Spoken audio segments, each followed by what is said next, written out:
Inspira-nos, ó Deus, ajude-nos a compreender a Tua palavra, para que possamos ser edificados, abençoados, enriquecidos por tudo aquilo que o Senhor quer falar conosco, em nome do Senhor Jesus. Amém. Aleluia. Eu gosto de uma expressão que o apóstolo Paulo usa quando ele teve um problema e orou diante do Senhor. A Bíblia diz que Paulo tinha um espinho na carne. Não há uma explicação bíblica sobre isso, há conjecturas, há ensinamentos e muitos estudiosos, cada um fala uma coisa, mas uma frase que Deus falou para o apóstolo Paulo serve para todos nós, e esse é o tema. Ele diz: a minha graça te basta. A minha graça te basta. Você já passou por um problema ou situação, por vezes difícil, e não há uma explicação lógica que naquele momento te dá entendimento ou conforto da situação, mas de repente vem uma palavra de graça, e essa graça nem sempre é explicada, ela é sentida, ela é recebida, ela é percebida no seu coração. Então, é comum pessoas do mundo olharem para nós e dizer: mas como que você consegue manter sua calma numa situação assim? Como que você consegue sorrir quando todo mundo está chorando? Como você consegue se portar desta maneira? E você nem sempre sabe explicar, mas lá no seu coração há uma palavra que diz: eu estou cheio da graça de Deus. Eu estou cheio do amor, da bondade, do favor de Deus sobre nós. E ontem eu estava numa maratona de casais, fui lá falar para casais, e de uma certa forma entristecido, porque ontem foi dia dos namorados e a minha namorada está lá em São Paulo. Então eu estava assim abatido. Mas aí os irmãos me chamaram, e eu falei: bom, já que eu estou aqui sozinho, eu vou falar para homens. Aí quando ela chegar, ela fala para as mulheres. E uma coisa que o apóstolo Paulo diz lá em Efésios 5 para os homens é: maridos. Tem algum marido aí? Deixa eu ver. A esposa levantou a mão de um ali, então está aí. Maridos, amai a vossa mulher com toda a sua força, toda a sua alma e todo o seu entendimento. Não é isso que ele diz? Não. Ele diz: marido, amai a vossa esposa como Cristo amou a igreja. E eu falei para aqueles maridos, vou falar para você, marido, também hoje. Você só vai conseguir amar sua esposa no dia que você entender o quanto você é amado por Deus. Porque a Bíblia diz que nós amamos porque Ele nos amou primeiro. Isso é o quê? Graça de Deus. Falei para o seu vizinho: hoje você vai ser cheio da graça. Então, eu quero lembrar você alguns ensinamentos que nós já damos. Você já ouviu em algum momento, mas como uma boa escola que nós somos também, isso aqui é uma comunidade terapêutica, é uma comunidade de amigos, é uma família, mas aqui também é uma escola, para você aprender a palavra de Deus. E a primeira coisa que eu quero lembrar a você é que graça não é uma doutrina, não é um assunto bíblico. Nós não falamos de prosperidade, família, trabalho e graça. Graça não é mais uma matéria para você estudar. A graça de Deus é uma pessoa. É a pessoa de Jesus Cristo. Aleluia. Quando eu tenho convicção disso, eu não trato isso como mais uma coisa na minha vida. Não é mais um. É o inteiro. E eu preciso ter percepção. Lá em João, capítulo 1, verso 14. Os irmãos da projeção aí, esteja atento que eu vou ler bastante versículo. Diz assim: e o verbo se fez carne e habitou entre nós. Diga, habitou entre nós. Então Jesus veio, se tornou carne, se tornou parecido, visto aos nossos olhos. E a Bíblia diz que ele era o quê? Cheio de graça e de verdade. e vimos a sua glória, glória como unigênito do Pai. Foi Jesus quem veio habitar no seu coração. Então, ele não é um assunto, ele é o assunto. E quem encontra com esse assunto, encontra com aquela experiência que a Bíblia diz que eu encontrei a pérola de grande valor, o tesouro escondido no campo. Então eu compro o campo todo, porque isso agora é alvo da minha atenção. Isso agora é alvo da minha vida. Eu vou descobrir de hoje eternamente o quanto a graça entrou no meu coração. Entrou nisso. E mais para frente, no versículo 17, ainda de João, capítulo 1, o apóstolo diz, porque a lei foi dada, diga dada. Então, a lei foi dada, é como se eu estivesse dando alguma coisa. Deus deu a lei. Por quem? Por intermédio de Moisés. Mas a graça e a verdade não foi dada, ela veio. Olha a diferença do verbo. Ela veio, vieram por meio de Cristo Jesus. Se ela veio, quem vem não é uma coisa, é uma pessoa. Falei para o seu vizinho, Jesus veio até você. Você estava perdido, você estava sozinho, você estava angustiado, e de repente, algo dos céus não foi apenas te dado, foi enviado para habitar no seu coração. Jesus veio até mim. Isso não é impressionante? Todas as religiões da terra mostram sempre um servo, um súdito, um escravo fazendo coisas para se achegar a Deus. Então, tem um monte de regras, um monte de leis, um monte de rituais, sempre o homem querendo chegar a Deus. Mas o cristianismo não é uma religião. O cristianismo é um relacionamento em que você não foi convidado para ir até Ele, Ele veio até você. Então isso não é mais um assunto na nossa agenda. Esse é o alvo do nosso foco da vida cristã. Olhando firmemente para o autor e o consumador da fé, Jesus. Jesus, olhando para Jesus. Então fala aí para o seu vizinho mais uma vez, a graça não é uma doutrina, é uma pessoa. Quantos lembraram disso? Amém. Segunda coisa que eu quero lembrar para você hoje, que a sua salvação não é uma conquista, é um dom. Qual que é a diferença?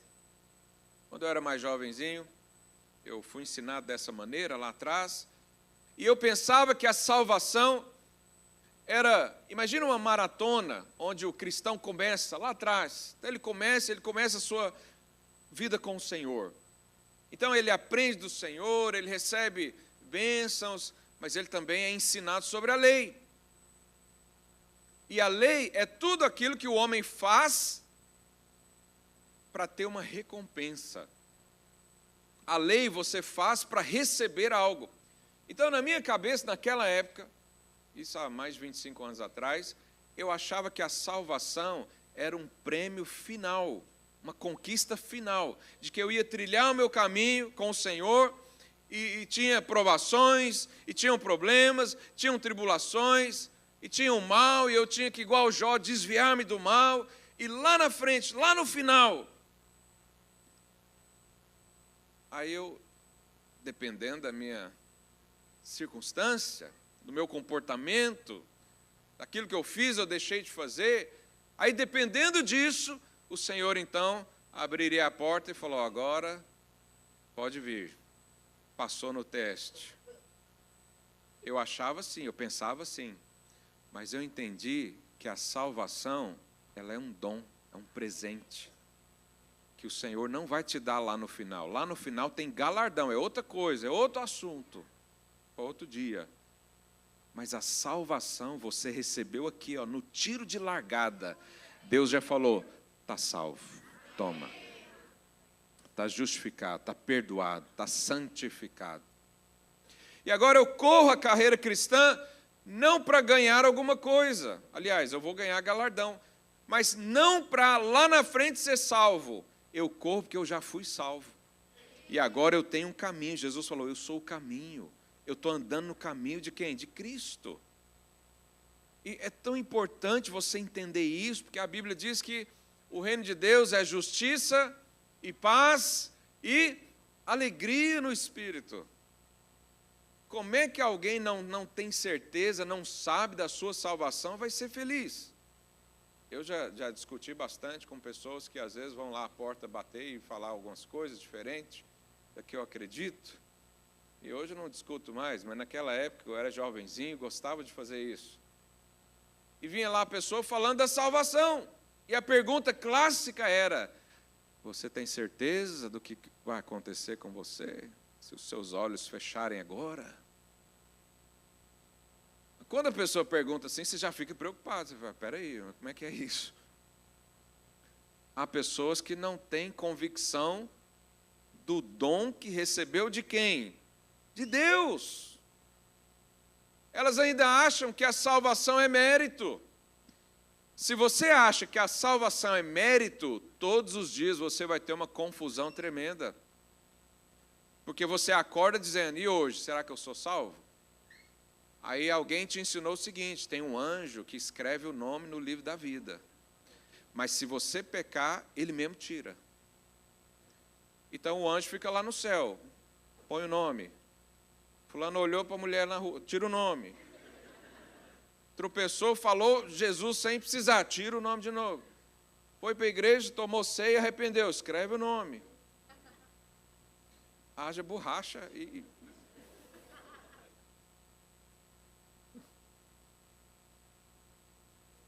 Mas o que a Bíblia diz? Efésios 2:8. Porque pela graça sois salvos. Mediante a fé, e isso não vem de vós, ou seja, não é uma conquista.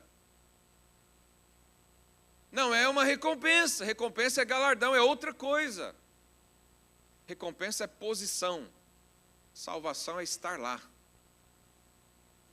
E aí ele completa no versículo. O que diz aí no final? É dom de Deus. O que é um dom? Presente. Eu costumo dizer que a salvação, você seria pobre demais para querer comprar diante do Senhor. E Deus é rico demais para ter interesse em vender. Então a única opção é Ele te dar.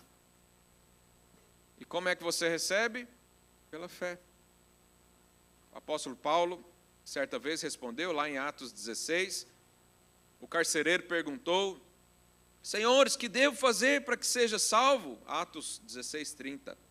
Respondeu-lhe, crê no Senhor Jesus e serás salvo, tu e a tua casa. O que eu faço para receber a salvação? Crer. Pergunta aí seu vizinho, você já creu na salvação? Você já recebeu? Fala para ele. Então a salvação não é algo que se conquista pelo esforço. Ninguém vai chegar lá no céu dizendo, ufa, ainda bem que eu fiz, senão não estaria aqui. Ninguém vai falar isso lá no céu. Todos nós vamos chegar lá, vamos olhar aquilo tudo e dizer, eu estou aqui pela graça do nosso Senhor. Pela graça de Deus, eu recebi. Pela graça. E a próxima pergunta é, quanto tempo dura a sua salvação? Alguns, como eu falei, que eles pensam que a salvação dura até o próximo pecado. E seria uma coisa embaraçosa também, porque a gente teria um problema teológico profundo, que é muito discutido, né, entre pastores de diferentes linhas de pensamentos. Porque a Bíblia diz que quem diz que não tem pecado é o quê? É mentiroso. Se você falar agora que não tem pecado nenhum, eu posso olhar para você e falar, você é um mentiroso. Porque alguma coisa tem. Os pecados inconscientes. Tem gente que tem medo disso. Senhor, perdoa porque eu falei mal do Joãozinho, porque eu devo lá para o fulano, e perdoa os pecados inconscientes. Não existe pecado inconsciente. Deus conhece todos eles, mas todos eles foram contados um a um e considerados na cruz de Cristo. Amém? Então, quanto tempo dura a sua salvação? O escritor de Hebreus diz lá no capítulo 5, verso 9, e tendo sido aperfeiçoado, aqui está falando do Senhor Jesus, tornou-se o autor da salvação, qual que é o adjetivo aí? Eterno. Salvação eterna. Então, quanto tempo dura a sua salvação? Até o próximo pecado? Não. O Senhor fez uma obra completa. E para você andar em paz, é interessante, lá em Romanos 5:1, coloque aí, Romanos 5:1, olha o que diz. Justificados mediante a fé, ou seja, perdoados, temos paz com quem? Com Deus. Quem é que tem paz com Deus? Quem lembra do perdão ou quem lembra do pecado? Se você todo dia ficar lembrando que você erra, você vai ter paz na vida? Não. Eu tenho que lembrar todo dia. Eu não nasci para viver uma vida de pecado, porque a graça é provisão para vencer o pecado. Não é autorização para pecar. Aliás, ninguém precisa autorizar você a pecar. Uma vez uma pessoa chegou para mim e falou, mas você fala muito da graça, você está autorizando a pessoa a pecar. E eu pensei, eu falei, engraçado, eu nunca recebi uma mensagem. Pastor, estou pensando em enganar o fulano. Você que é pregador aí da graça, posso? É pecado? Não, ninguém pede autorização para pecar. Muito menos Deus. A graça é provisão para viver em paz. E como é que você vive em paz com Deus? Sabendo, Ele me salvou eternamente. Meu nome está escrito no livro da vida. E de lá, diz a Bíblia, ao vencedor, isso aí é outra explicação, jamais sairá, jamais. Eu lhes dou a vida. O Senhor falou, eu lhes dou a vida. Jamais perecerão. E das minhas mãos, ninguém os arrebata. A sua salvação não está na segurança em que você tem de segurar em Jesus, mas da força dele de segurar você. Se dependesse de você segurar em Jesus, você cairia. Porque tem dia que a gente acorda segurando Jesus, mas tem dia que você nem lembra dele. Mas a sua salvação está garantida não pelo seu esforço, não pelo seu mérito, não pela sua obediência, mas pela obediência de Cristo Jesus. Diga aleluia. Aleluia. Então, só Jesus poderia cancelar esse pagamento. E ele não fez. Ele disse, está pago. Falei para o seu vizinho, está pago. E alguns pensam e ensinam que é o seguinte, não, realmente a graça é um dom gratuito de Deus, mas manter por você. Não, mas a Bíblia não fala em lugar nenhum sobre isso. Imagina que você receba de presente um jato particular. Mas não pode vender, só pode usar. Porque o pessoal já fica pensando, não, eu vou vender e vou resolver minha vida. Não, você ganhou para uso. Cá entre nós, a gente nem tem compromisso suficiente para usar um jato, mas tudo bem. Você consegue ou conseguiria manter um jato desse? Você sabe quanto que custa um litro de gasolina de um jato? Você sabe quanto custa um aluguel de um hangar lá no aeroporto só para estacionar o jato lá? Você sabe o salário de um piloto para ficar à disposição? As taxas, os impostos. Se Deus der um jato para você, Ele também vai te dar condição de manutenção. Porque se você não tiver condição de manter, aquela bênção se torna uma maldição na sua vida. E Deus não está aí para te amaldiçoar. Se Deus te salvou, acredite, a salvação pertence a Ele. A manutenção é dEle. Ele é que faz você continuar. Aleluia. Uma outra pergunta, que tem a ver com isso também. Devo guardar os mandamentos para merecer as bênçãos de Deus? Eu quero ler um verso com você, responder isso biblicamente, Mateus capítulo 5, verso 17 e 18. A Bíblia diz: não penseis que vim revogar a lei. Então, a lei foi revogada, foi anulada, sim ou não? Não, ela está aí. Ou os profetas.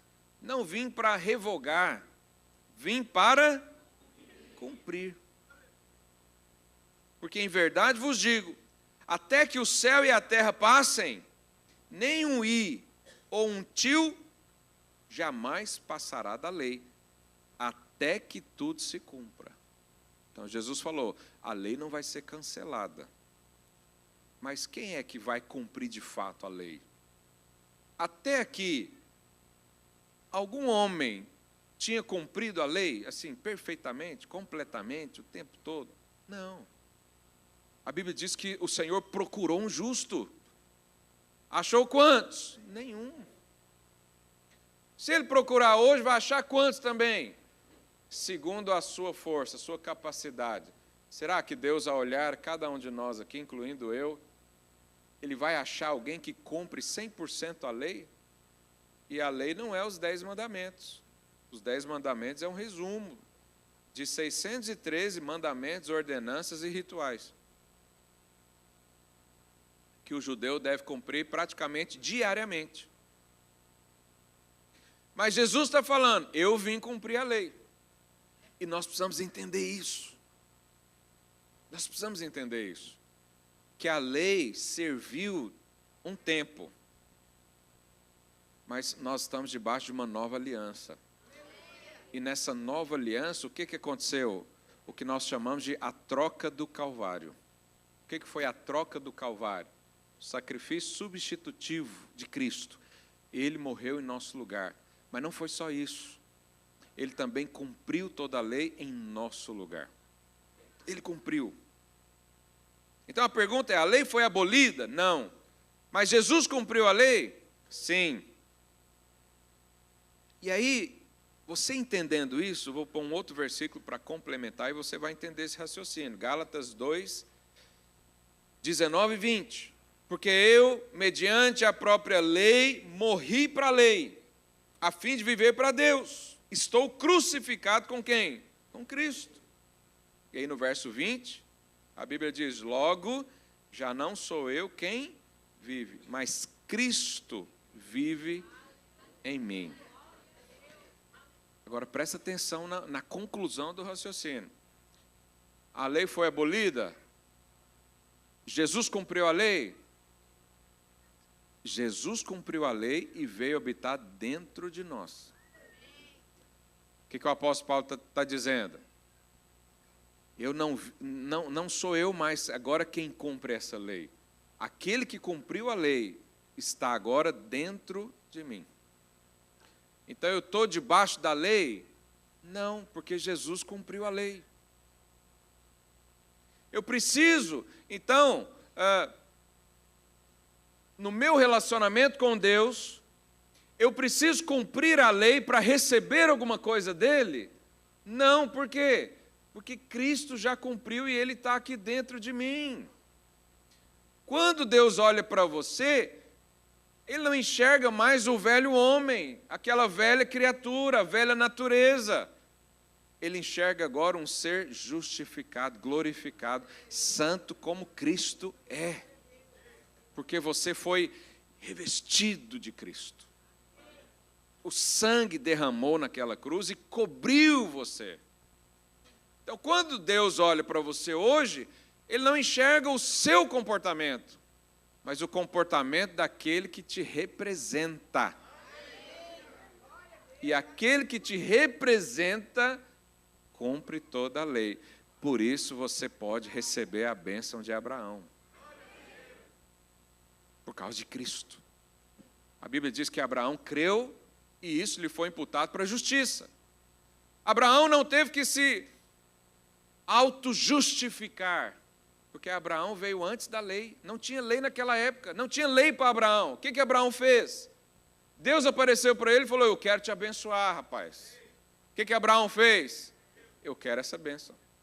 E essa fé justificou toda a vida passada dele. Alguns historiadores até dizem que Abraão servia a Deus pagãos da época. Não conhecia. Ele não era filho de crente. Ele não era judeu, porque ainda não tinha sido eleito o povo, escolhido o povo. Aquele tempo é o tempo da fé, da graça. Ele foi escolhido pela graça. E a bênção que foi liberada lá em Abraão chegou até você, não por causa de Moisés, mas por causa de quem? Cristo Jesus.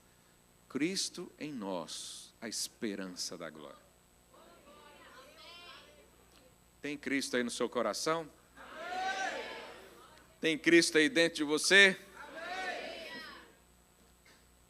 Em Mateus capítulo 5, verso 20, Jesus faz uma afirmação que nos deixa atônitos. Você sabe, o apóstolo Paulo, quando falou de si mesmo, ele diz: bem que eu poderia confiar na própria carne. Se alguém pode, eu mais ainda. Porque ele era hebreu, hebreu dos hebreus. Quanto à lei, fariseu. Irrepreensível. Porque às vezes a gente lê dos fariseus, e como ele teve atrito com Jesus, você acha que o fariseu é uma pessoa, além de hipócrita, mau caráter, mas não era. Os fariseus eram o grupo que mais cumpria a lei, que mais obedecia a lei.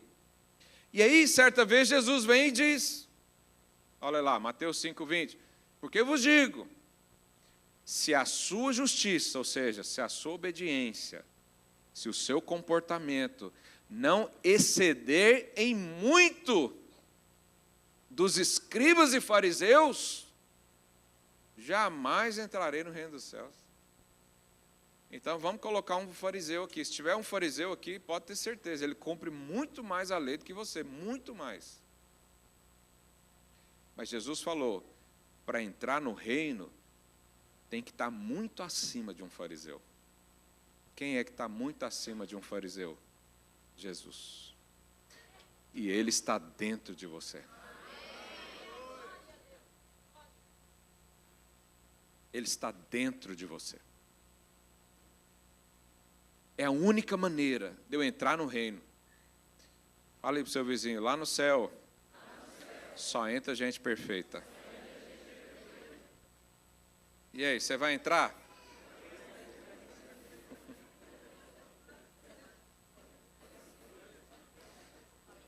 Você vai entrar ou não? Depende do que você crê. Se você crê que a justificação é por você mesmo, você está com um problema grave. Porque nem o fariseu não entra.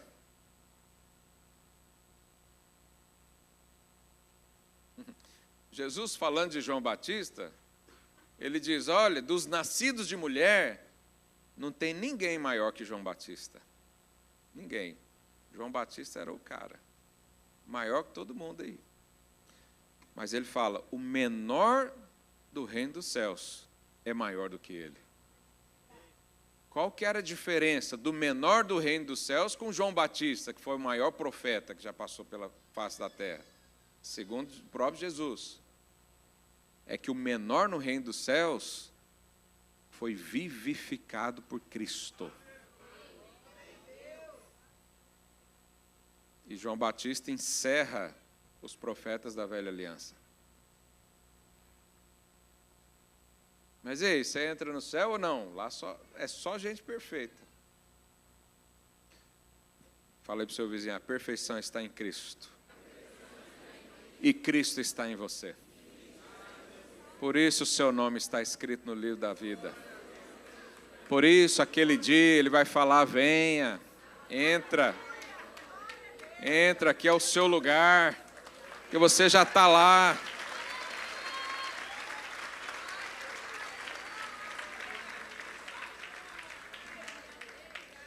Então, Deus te deu uma justiça de presente, é um dom. Não tente fazer trocas com Deus. Senhor, essa semana eu orei, eu li o livro do pastor Felipe, estou aqui certinho, dei oferta lá, deu dízimo, me abençoa.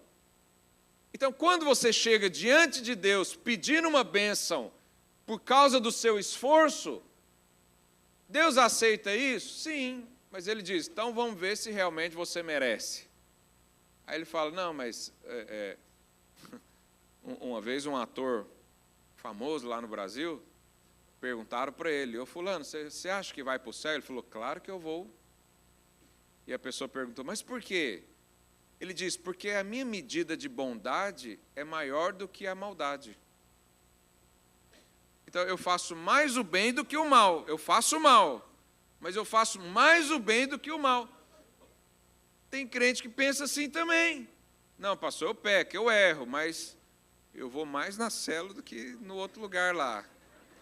Não adianta.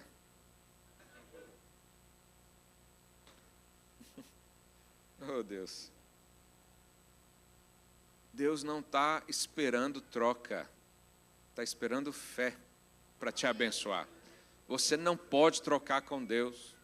Então, se eu não posso fazer esforço para merecer algo em Deus, qual que é o caminho?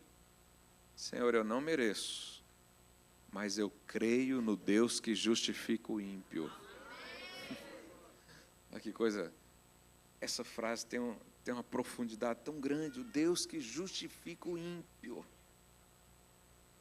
Eu creio nesse Deus. Eu creio que eu fui comprado por Ele, eu fui abraçado por Ele, eu fui adotado por Ele.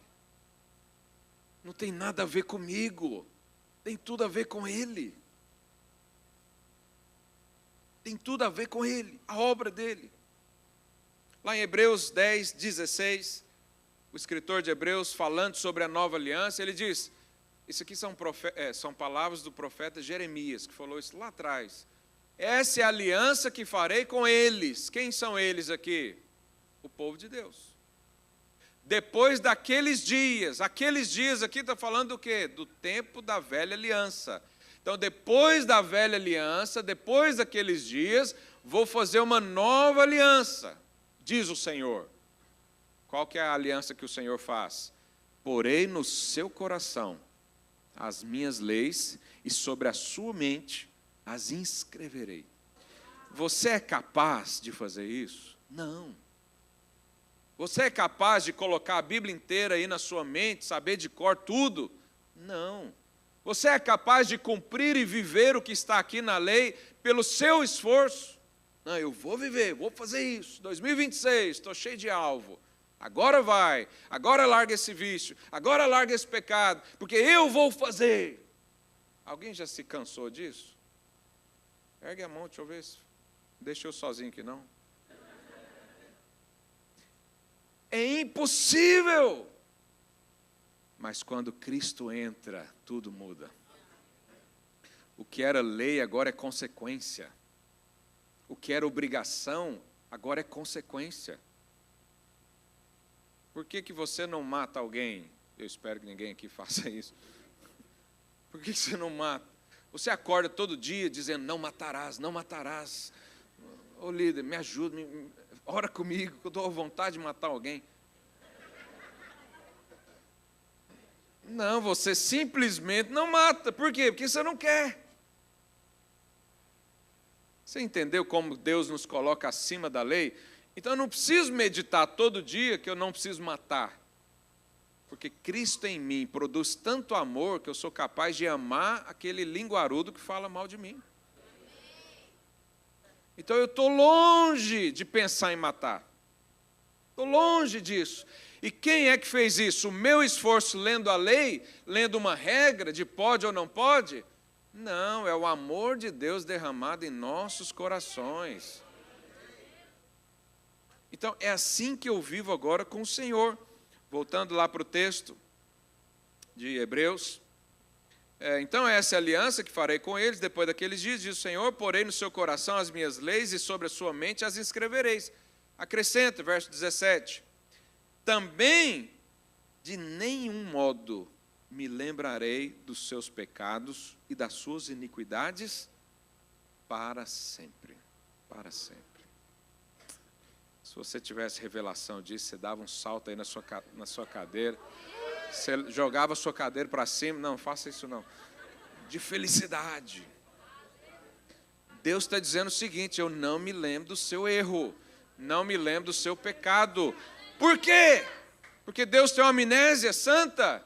Não, porque todos eles foram cobertos pelo sangue do Cordeiro. O sangue do Cordeiro.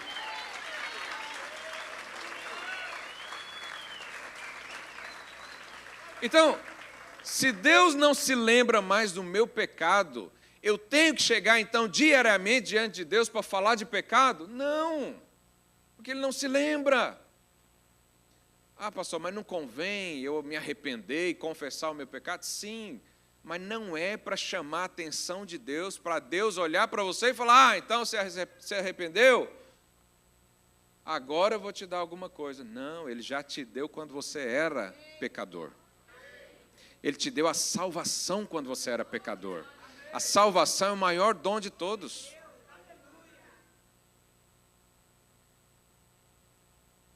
Ele já te deu tudo. Então não há mais troca, não há mais barganha. Eu não posso agora receber nada de Deus pelo meu esforço. Eu chego confiado no sangue de Jesus, que purificou os meus pecados, me limpou dos pés à cabeça. E agora eu chego diante de Deus como santo e justo. É assim que Ele te enxerga. É assim que você deveria enxergar a si mesmo. Quanto mais você sabe que é santo e justo, mais obras de santidade e justiça haverão na sua vida. Mas se o inimigo convence você de que você ainda é pecador, você vai aceitar lama nos seus pés.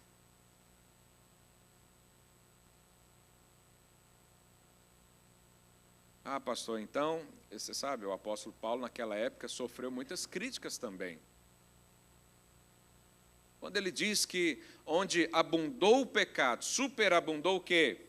A graça, o que ele está dizendo? Que a graça é sempre maior, não importa o que você fez, Jesus cobriu isso. Não importa por onde você andou, Jesus cobriu isso. E aí alguém diz, então eu posso viver a vida e fazer tudo que eu quiser, porque agora todos os meus pecados foram perdoados. Vou pecar mais para a graça ser mais abundante. Eu vou te fazer uma pergunta para você pensar. Agora eu estou aprendendo o caminho da sabedoria. O sábio faz perguntas. Olha aqui para mim. Honestamente, você quer viver uma vida de pecado? Então não é o que você quer. Deve ser horrível você passar uma vida inteira querendo fazer algo, mas não pode porque tem uma lei. É horrível você sair o dia inteiro pensando, desejando, concebendo pensamentos acerca do pecado e só não peca porque tem medo de ir para o inferno. Essa é uma vida miserável, horrível. E há pessoas dentro da igreja assim. Olha lá, converteu por causa de uma ameaça. Vai para a igreja, não, miserável, você vai morrer agora, já vi a sepultura na sua vida. Olhei para você, vi uma sepultura e uma mulher chorando. O cara na hora vem. Mas aí, se não tiver um entendimento correto e não for transformado à luz da graça de Deus, a pessoa fica aqui dentro, desejando o que está lá fora, e só não faz o que está lá fora porque é errado. Aprendeu agora que é errado. Essa é uma vida miserável. Eu não faço o que é errado porque eu não quero. Porque eu encontrei algo melhor. Que eu fui conquistado para aquilo que me conquistou. Os meus olhos agora vislumbram outras coisas. Eu não saio por aí todo dia pensando, não posso trair minha mulher, não posso fazer tal coisa. Não, eu estou olhando para outras coisas. Eu não desejo o pecado. Não estou falando que eu não peco, porque todo mundo peca. Mas não é por desejo de viver isso, não é por querer estar lá. É porque às vezes ainda a carne não foi disciplinada, os pensamentos ainda não foram renovados, ainda há acusação, o inimigo fala para você, mas você já está tão afundado na lama, o que é mais um ato assim? Mais uma mentirinha, mais um roubo ali, mais uma traição, já fez tanto. E você, por sentir-se culpado, sentir-se condenado, porque ainda não teve revelação do perdão, aceita. Mas quando você entender que todos os seus pecados foram perdoados, você agora é santo e justo, você vai desejar viver uma vida santa e justa.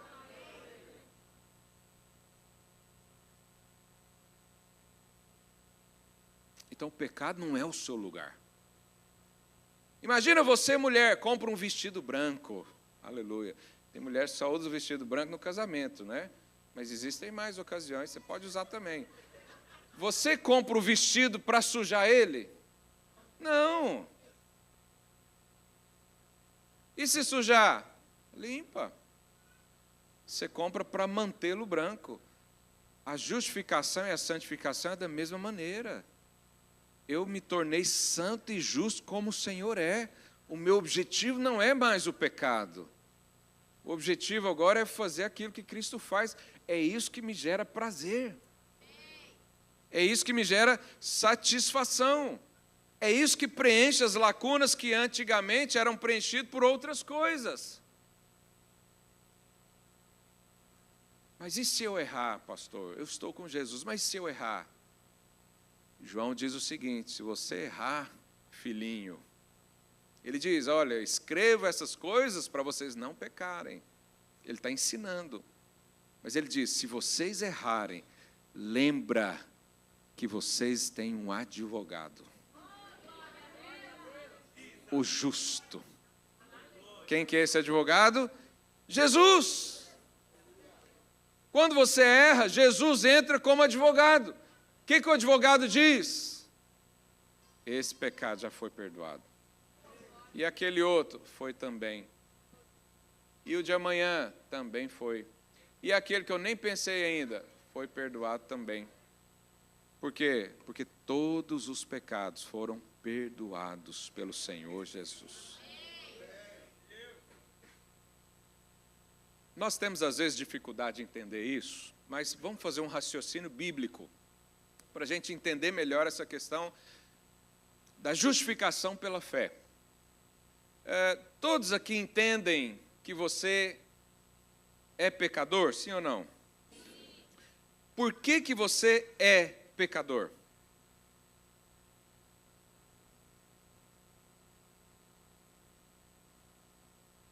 Quando é que você se tornou pecador? Quando você cometeu o primeiro pecado? Por que você nasceu com pecado? Por causa do miserável de Adão. Lá no céu você conversa com ele. Ele pecou e você herdou a natureza do pecado. Então você já nasceu pecador, miserável, pobre, cego e nu. Então você aceita essa explicação? Sim ou não? Então por causa de alguém eu fui considerado o quê? Pecador. Mas você pecou para ser pecador? Não. Olha o raciocínio. Como é que você se torna justo? Porque você fez obra de justiça ou porque alguém foi justo e te deu também a herança?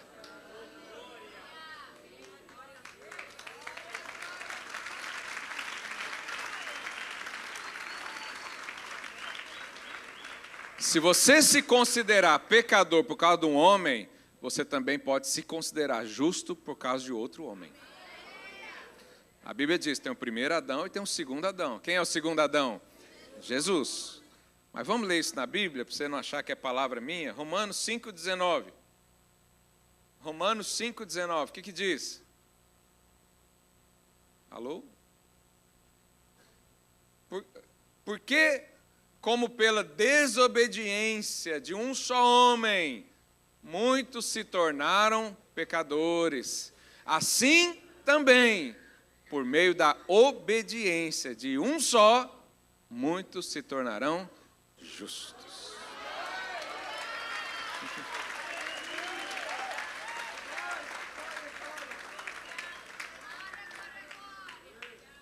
Então, ou você crê nisso, ou você tem que jogar a Bíblia fora.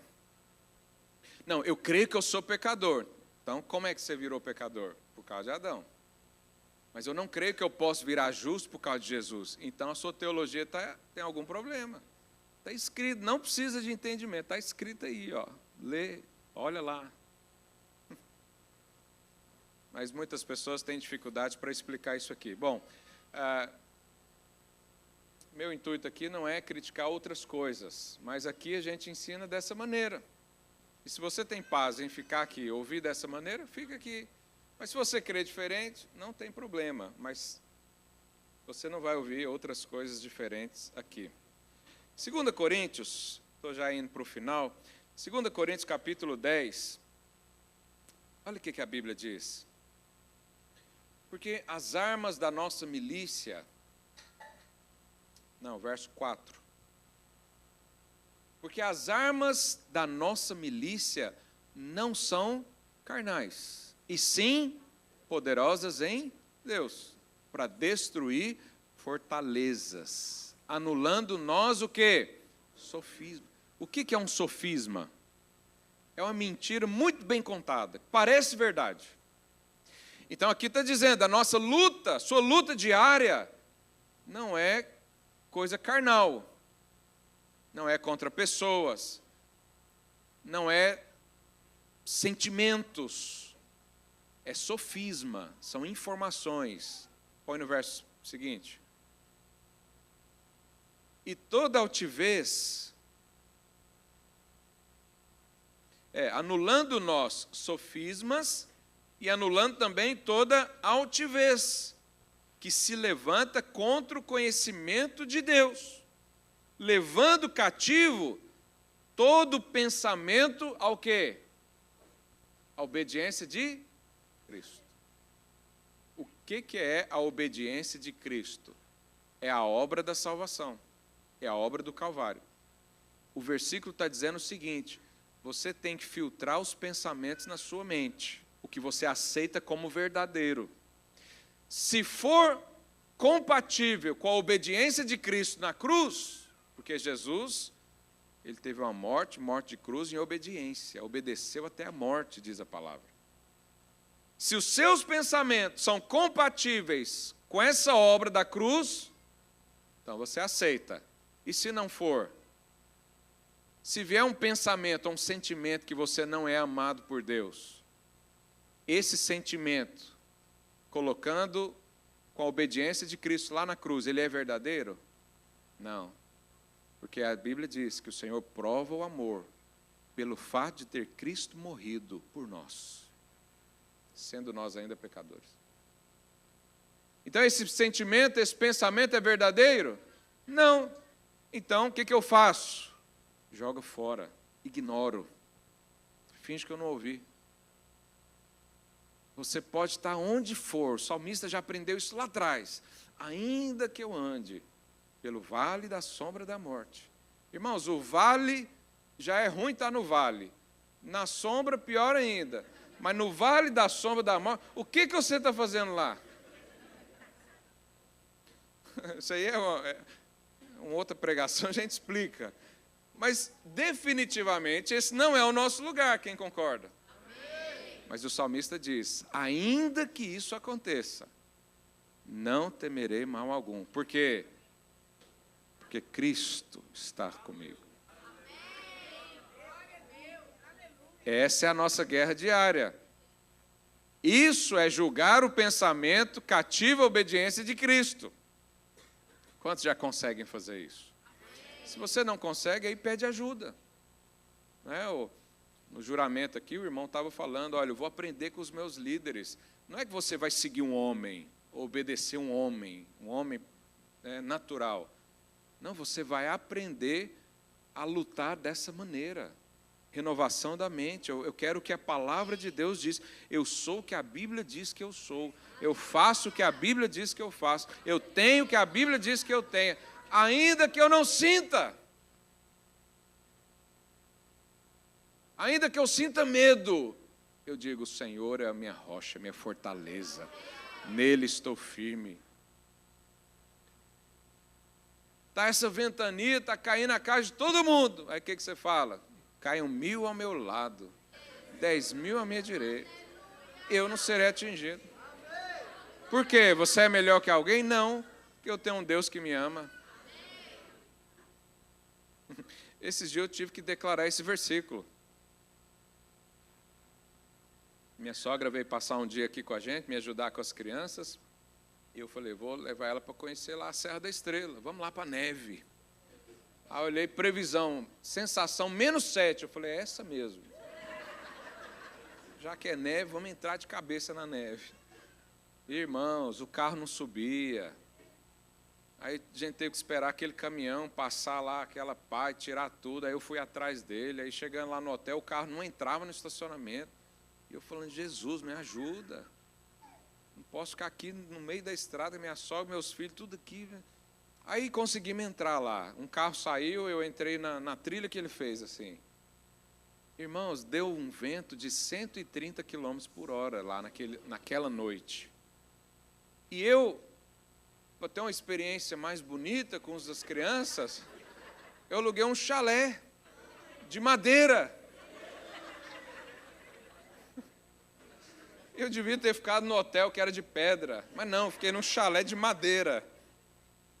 E aí o vento começou a abanar o chalé, e eu falei, Jesus, o que eu estou fazendo aqui? O que a gente faz pela sogra, né? Valoriza aí, hein, Fátima? Aí eu liguei lá na recepção do hotel. Falei, senhor, vai arrancar o telhado aqui. E a gente estava no chalé, tinha embaixo a sala, a cozinha, e em cima os quartos. Então eu estava deitado aqui, e o telhado aqui. E aquilo balançando e vibrando a casa inteira. Eu liguei para ele, ele ficou, pode ficar descansado, o alicerce é forte. Mas não adiantou, eu não conseguia dormir. E aí, quando o ser humano passa por pressão, vem pensamentos, né, os pensamentos. E eu falei, eu estava só de pijama para dormir, eu falei, se esse teto arrancar e eu tiver de pijama, nem salvar meus filhos eu vou conseguir. Aí eu já estava levantando para colocar a roupa, bota, casaco, tudo, porque se o teto arrancasse, pelo menos eu teria jeito de sair pegando alguns. É, porque 4 filhos, você acha?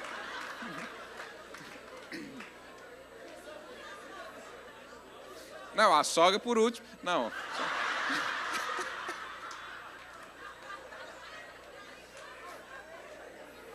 A sogra a gente ora, Deus cuida. Brincadeira. Aí, naquele momento, eu lembrei dessa palavra. Eu falei, Deus, vai sair 1000 telhados à minha direita, 10.000 à esquerda, mas eu não vou ser atingido. E o telhado não saiu.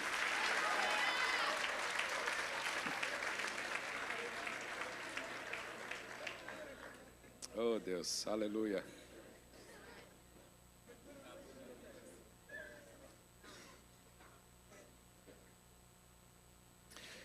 Então, meu tempo já acabou, eu tinha mais coisa para falar, mas eu vou falar. Quantos dão mais 10 minutos aqui? 10, 20, 30, 40. Vou para o final. Colossenses 2, 13. A Bíblia diz, e a vós outros, né, a nós estávamos mortos pelas nossas transgressões, pela incircuncisão da nossa carne, e Cristo nos deu vida juntamente com Ele.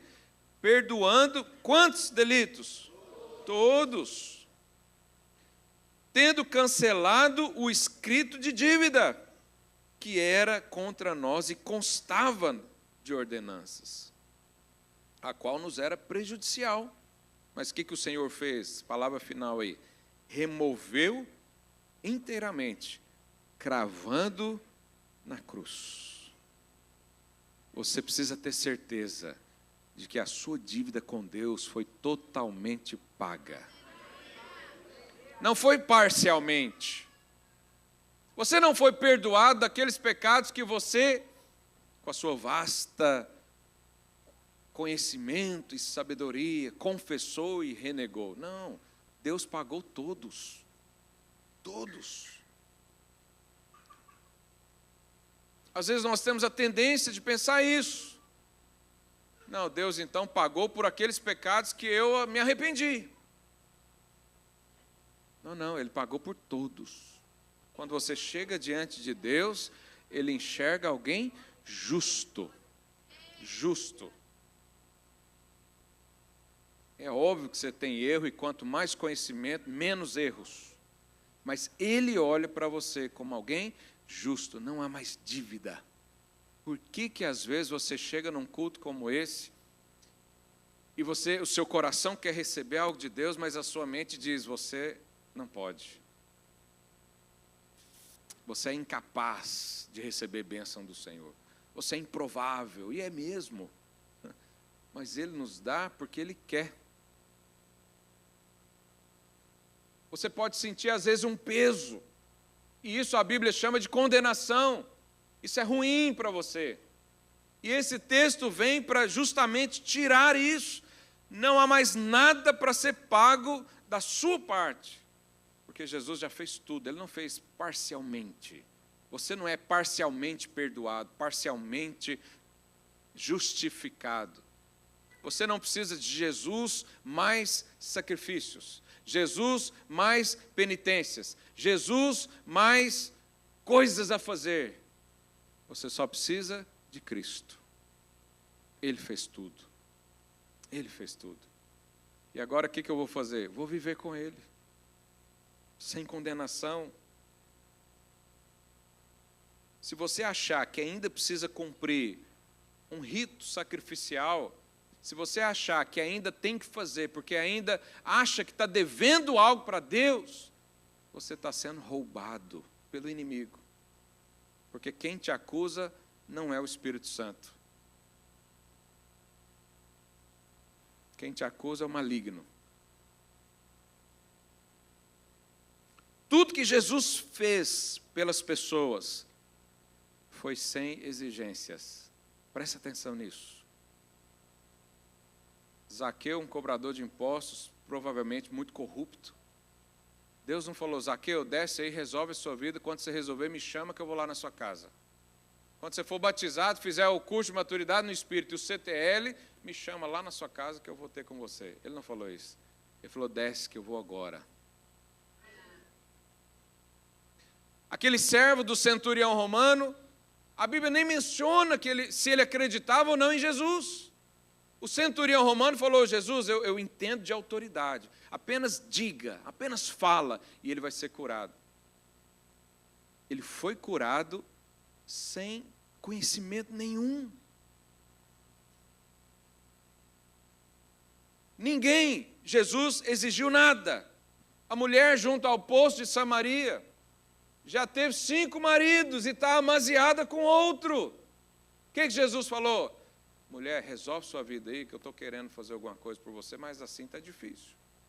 Jesus falou isso? Ele falou, se você soubesse, só depende de você saber. Qual que é o ponto em comum de todas essas pessoas? Só conheceram Jesus, nada mais. Qual que é o problema de muitos cristãos hoje? Não tem só Jesus.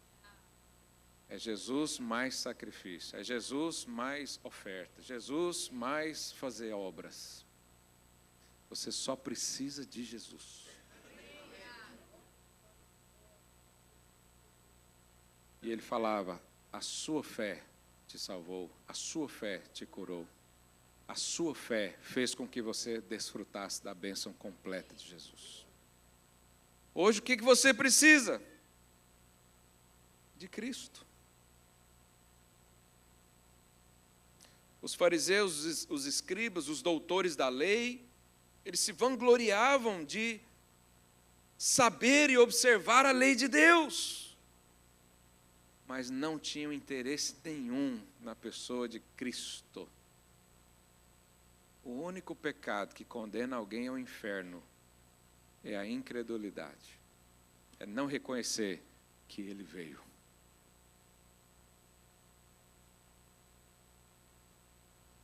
Como é que está o seu coração hoje? Fica de pé no seu lugar, vamos orar ao Senhor.